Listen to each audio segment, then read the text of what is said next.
जय श्री राम।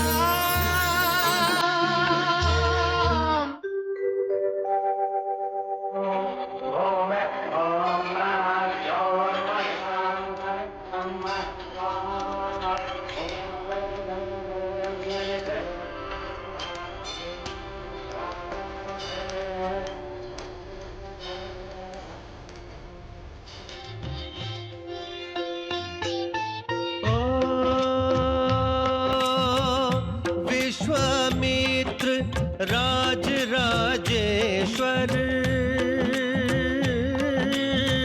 बने ब्रह्म ऋषि परम तपोधर है अन्यान्य सिद्धियों साथ सिद्ध इन्हें गायत्री मात्र।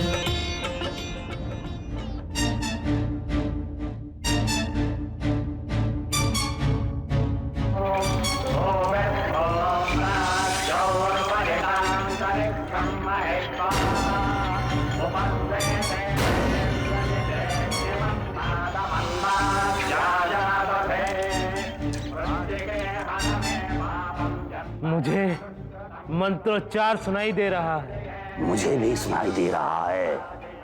चलो।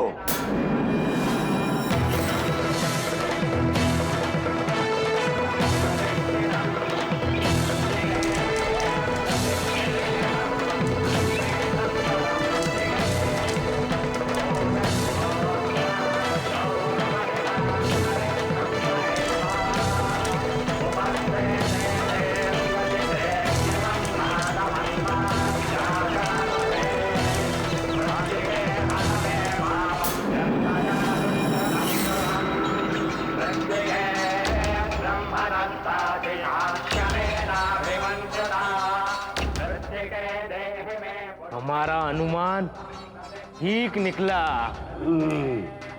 अब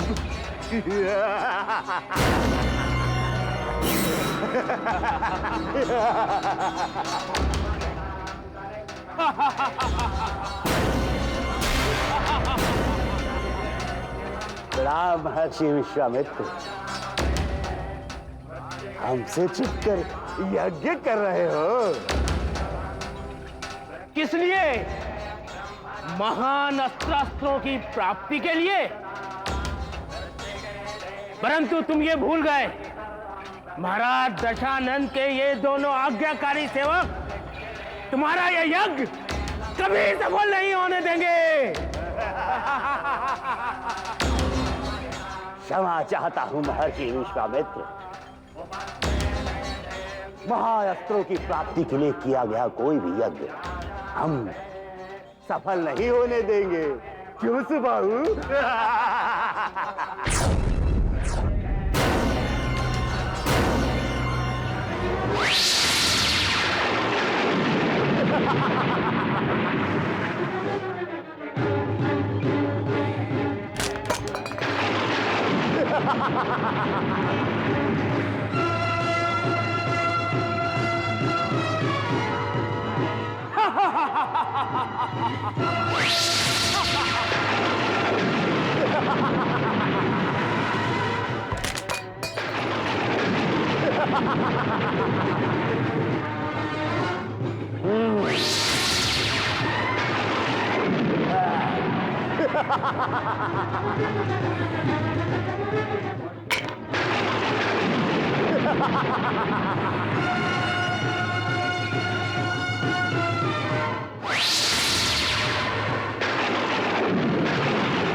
यज्ञ नहीं हुआ तो आणविक अस्त्रों का निर्माण कैसे होगा?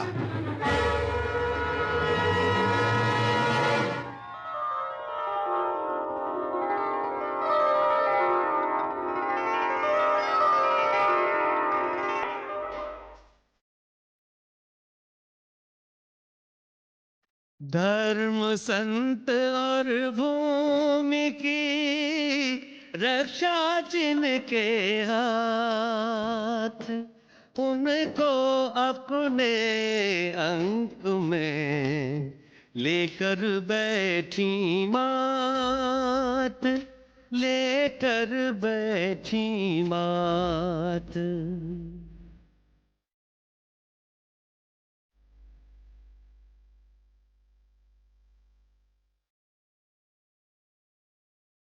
जिनकी प्रतीक्षा में नयन पथराए गए, नयनों के सुख आज उन्हीं ने बढ़ाए हैं। माताएं पुत्रों के संग लुका छिपी खेल रही, तूने सुने महलों में आनंद छाए हैं।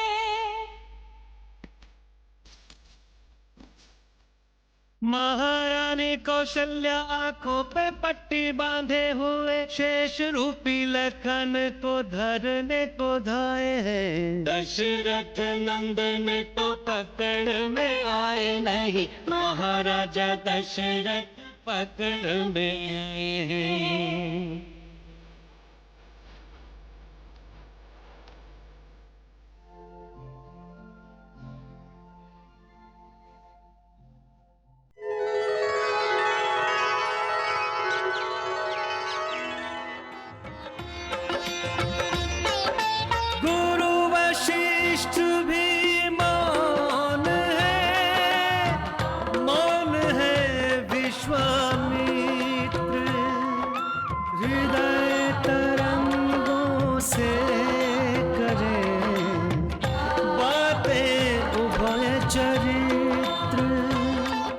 प्रणाम महर्षि।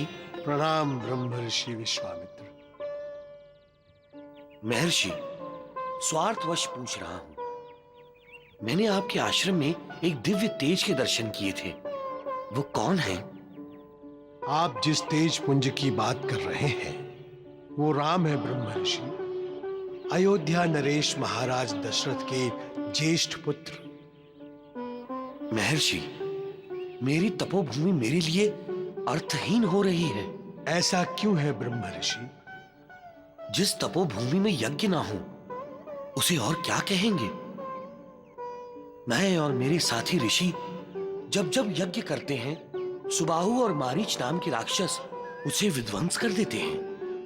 अपनी यज्ञों की सफलता के लिए मुझे उस तेज पुंज की आवश्यकता है जो सुबाहु और मारीच को शक्तिहीन कर सके।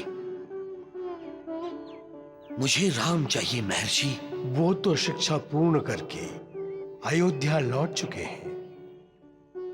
आप अयोध्या आ जाइए ब्रह्म ऋषि।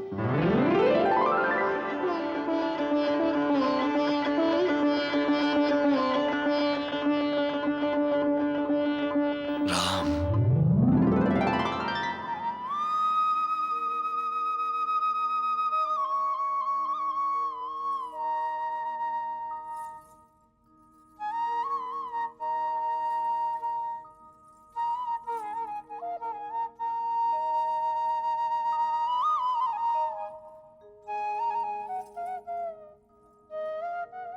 कौशल्या, राम को स्वयं खाने दो, अब यह बच्चा नहीं रहा। मेरे लिए तो राम अभी भी बच्चा ही है। दीदी ठीक कह रही है महाराज। जब हमारे बच्चे बच्चे थे तो हमें इन पर ममता लुटाने का मौका ही नहीं मिला। उपनयन संस्कार होते ही गुरुदेव इन्हें अपने साथ ही ले गए।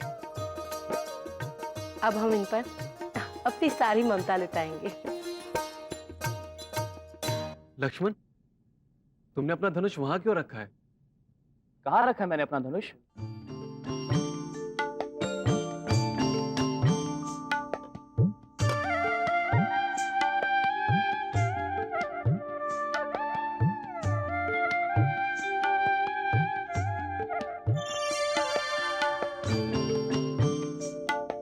देखो माँ, शत्रुघ्न ने फिर मेरी खीर खा ली।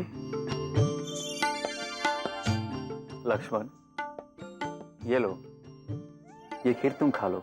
हाँ भैया, ये ठीक है। ना मुझे तो मैं दे देता हूँ।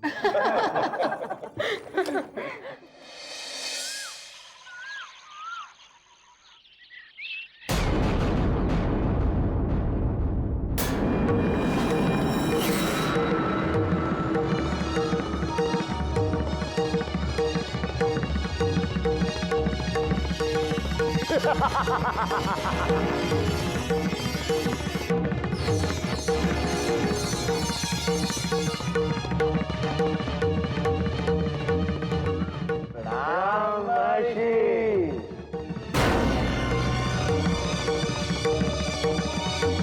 कहाँ जा रहे हो महर्षि विश्वामित्र? यज्ञ करने का विचार छोड़ दिया क्या? तो आपके यज्ञ के संकल्प का क्या होगा महर्षि विश्वामित्र? बाबू, लगता है महर्षि विश्वामित्र अपने यज्ञ की रक्षा के लिए और सेना लेने जा रहे हैं।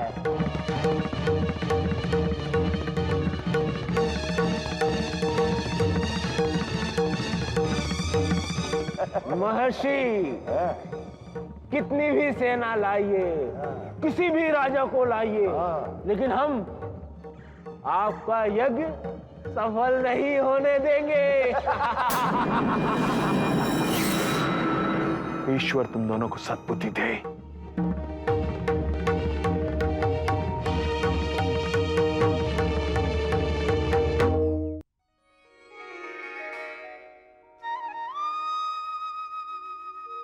गुरुदेव, मैं राम की राज्यसभा के कामकाजों में रुचि बढ़ाना चाहता हूं, ताकि आपकी दी हुई शिक्षा का उपयोग अयोध्या की भलाई के लिए शीघ्र से शीघ्रतम हो सके। आपने बहुत अच्छा सोचा है अयोध्या नरेश। प्रणाम महाराज। प्रणाम गुरुदेव। कल्याण हो। महाराज, ब्रह्म ऋषि विश्वामित्र राजभवन की ओर पधार रहे हैं।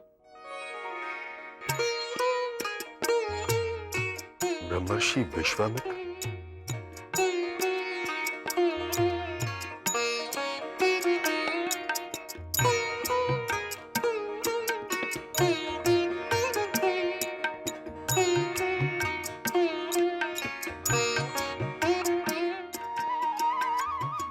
प्रणाम ब्रह्मर्षि। आयुष्मान भव। आपके आगमन से आज ये अयोध्या धन्य हुई। आइए, इस रघुवंशी को आपकी सेवा करने का अवसर प्रदान कीजिए।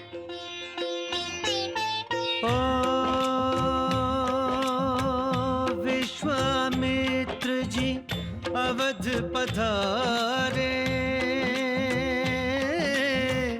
आप पहुँचे दशरथ के द्वारे। निज सिंहासन पर दे स्थान, दशरथ ने किया ऋषि सम्मान। ओ दशरथ ऋषि के चरण पखारे, विनयाचार वशिष्ठ निहारे। इस कारण आए मुनिनाथ, गुरु वशिष्ठ को केवल ज्ञात। ब्रह्मर्षि, अयोध्या के राजभवन में आपकी उपस्थिति से आज हम अनुग्रहित हुए। अयोध्या नरेश, सब कुशल है ना? राजन, जिन शत्रुओं पर विजय प्राप्त की है वो फिर से सिर तो नहीं उठा रहे हैं? और महर्षि वशिष्ठ का वरद हस्त तुम्हारे सिर पर होने का अर्थ है तुम्हारे सारे धार्मिक कार्य ठीक ढंग से चल रहे हैं। तुम्हारी प्रजा खुश है, सुखी है। इसका अर्थ है तुम प्रजापालक राजा हो। अयोध्या के खेत हरे भरे हैं, इसका अर्थ है ईश्वर की कृपा है तुम पर।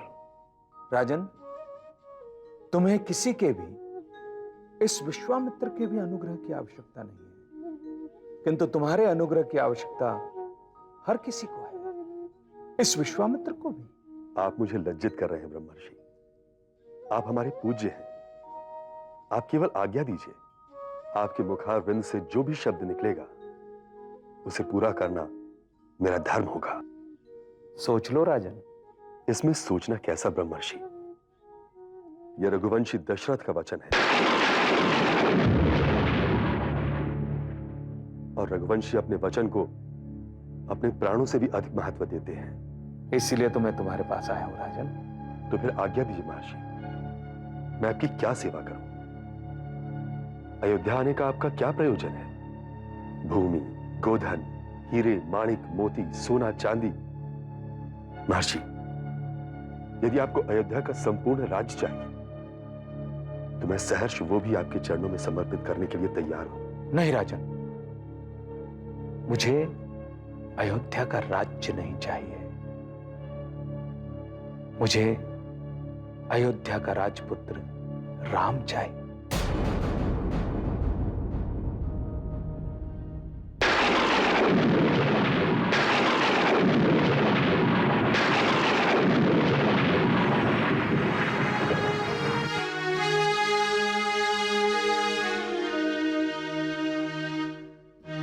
तो मुझे राम दे दो राजन। राम? मारीच और सुबाहु नाम के दो राक्षस हैं जो दशानन रावण के गुप्तचर हैं। वो मेरा यज्ञ पूरा नहीं होने दे रहे हैं, बार बार मेरे यज्ञ को ध्वस्त कर रहे हैं। मैंने यज्ञ दीक्षा ली है, इसलिए मैं उन दोनों अधर्मी राक्षसों को श्राप नहीं दे सकता, उनका विनाश भी नहीं कर सकता। इसलिए उन दोनों पापियों का विनाश करने के लिए मुझे राम दे दो राजन। राम को दे दूं, परंतु ब्रह्मर्षि, राम तो अभी छोटा है। हर माता पिता को अपने बच्चे बड़े होने के बाद भी छोटे ही लगते हैं। परंतु ब्रह्मर्षि, आप ही सोचिए, उन भयंकर राक्षसों का सामना राम कैसे कर सकेगा? आप अपने यज्ञ की रक्षा के लिए मेरी पूरी सेना ले जाइए। उसका कोई लाभ नहीं है राजन। मगध नरेश ने 1 सहस्त्र सैनिक मेरी यज्ञ की रक्षा के लिए भेजे थे, किंतु सुबाहु और मारीच ने उन्हें मृत्यु के मुख में भेज दिया। तो फिर आपके यज्ञ की रक्षा के लिए मैं स्वयं आपके साथ चलूंगा। महर्षि, उन मायावी राक्षसों से लड़ने में राम सक्षम नहीं है। राजन, तुम तो व्यर्थ ही चिंता कर रहे हो। राम की योग्यता और क्षमता पर संदेह मत करो। तुम्हारा राम तो एक दिव्य आत्मा है, साक्षात परमेश्वर का अंश है। उन मायावी राक्षसों पर विजय पाने के लिए उसने भूलोक पर जन्म लिया है। राम को बुलाओ राजन। नहीं ब्रह्मर्षि, नहीं। आप मुझ पर कृपा कीजिए। महर्षि, मेरे 4 पुत्र हैं और चारों मुझे प्राणों के समान प्यारे हैं, किंतु राम तो मेरी आत्मा है। उसके बिना मैं जी नहीं पाऊंगा महर्षि। और फिर रावण के उन भयंकर अनुयायियों के सामने मेरा राम स्वयं की रक्षा नहीं कर सकेगा, तो आपके यज्ञ की रक्षा कैसे करेगा? मुझे क्षमा कीजिए महर्षि, मैं आपको राम नहीं दूंगा। आप आज्ञा दीजिए महर्षि। आपके यज्ञ की रक्षा के लिए मैं स्वयं अपने मित्रों और हितैषियों के साथ चलूंगा, और जब तक इस दशरथ के शरीर में प्राण है तब तक मैं आपके यज्ञ की रक्षा करूंगा। किंतु मुझसे मेरे राम को मत मांगिए महर्षि, मुझसे मेरे राम को मत मांगिए। बस करो राजन, बस करो। बड़ी बड़ी बातें करते हो, तुम्हारे शब्द खोखले। बड़े गर्व से अपने आप को रघुवंशी कहते हो, किंतु रघुवंशियों का आचरण नहीं करते हो। पहले तो मेरी मांगी हुई वस्तु देने की प्रतिज्ञा करते हो, आश्वासन देते हो कि मेरे मुंह से जो शब्द निकलेगा उसे तुम पूरा करोगे। अब अपनी प्रतिज्ञा को तोड़ते हो, पीछे हटते हो अपने वचन से, कलंकित करते हो अपने वंश की परंपरा को। जिस रघुवंशी के द्वार से याचक खाली हाथ नहीं लौटता, आज उसी रघुवंशी के द्वार से ये विश्वामित्र खाली हाथ लौट रहा है। ऐसा मत कीजिए ब्रह्मर्षि, ऐसा मत कीजिए। यदि आप यहां से खाली हाथ लौट गए तो इस दशरथ को तो नर्क में भी स्थान नहीं मिलेगा। हे ईश्वर, मैं क्या करूं, मैं क्या करूं? महर्षि वशिष्ठ, आप ही समझाइए राजा दशरथ को। कदाचित महाराज ने राम के दिव्य तेज को नहीं पहचाना। राजन,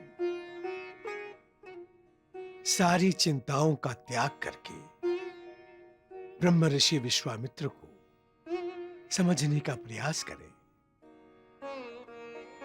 जिन्हें गायत्री सिद्ध है, वो ब्रह्म ऋषि जो स्वयं बड़े से बड़े राक्षस का विनाश कर सकते हैं, गौरव राम को मिले, इसलिए वो राम को अपने साथ ले जाना चाहते हैं।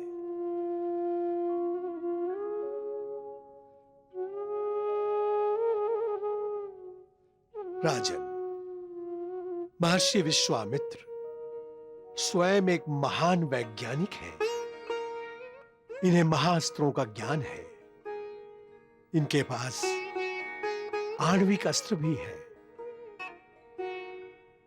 ये राम पर अनुग्रह करके उन्हें महाअस्त्रों का, आणविक अस्त्रों का ज्ञान देना चाहते हैं।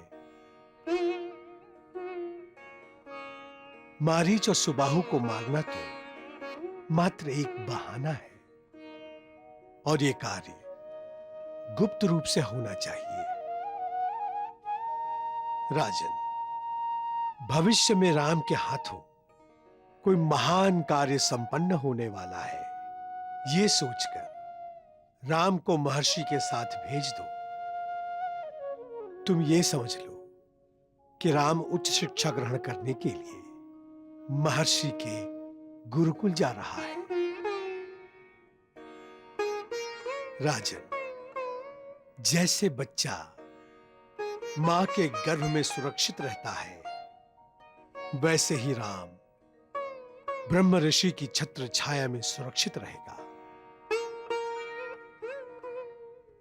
सोचो मत राजन, अपना वचन पूरा करो और राम को महर्षि को सौंप दो। इसी में तुम्हारी और संपूर्ण विश्व की भलाई है। ब्रह्मर्षि, इस दशरथ से आज तक गुरुजनों की अवज्ञा नहीं हुई है और आज भी नहीं होगी। पुत्र मोह के अधीन होकर यदि अनजाने में मुझसे आपका अपमान हुआ हो तो उसके लिए मुझे क्षमा कर दीजिए। मैं राम आपको सौंप रहा हूं। सुमंत, आज्ञा महाराज। जाओ, राम को लेकर आओ। जो आज्ञा महाराज।